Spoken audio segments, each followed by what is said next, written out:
Setelah 4 tahun masuk daftar pencarian orang atas dugaan tindak pidana pencurian dengan kekerasan, seorang pelaku pembegalan yang merupakan pemuda asal BP Peliung berhasil ditangkap oleh anggota Satreskrim Polres Oku Timur. Inilah Yopi, pemuda berusia 20 tahun asal Kecamatan BP Peliung hanya bisa tertunduk pasrah saat dirinya dihadirkan dalam press release yang digelar oleh Satreskrim Polres Oku Timur di ruang Humas Polres Oku Timur. Pemuda tersebut merupakan salah satu pelaku pembegalan sepeda motor yang dilakukannya bersama seorang rekannya di Jalan Raya Irigasi Desa Pahang Asri, Kecamatan BP Peliung pada bulan Mei tahun 2021 silam.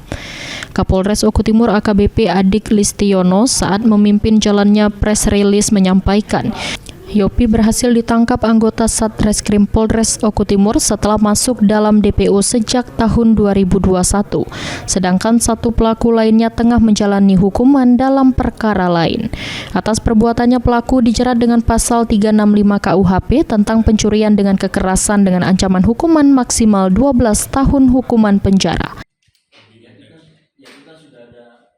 Pelaku ini inisialnya YDA atau Yopi ya. Kemudian pelaku yang kedua inisialnya AP ya. Dia mepet korban menggunakan sepeda motor juga sampai korban terhenti, kemudian ditodongkan ke arah korban oleh pelaku dengan menggunakan pisau. Kemudian korban ini merasa ketakutan sehingga diminta motornya, kemudian diserahkan. Elvandri Jafriadi, PAL TV.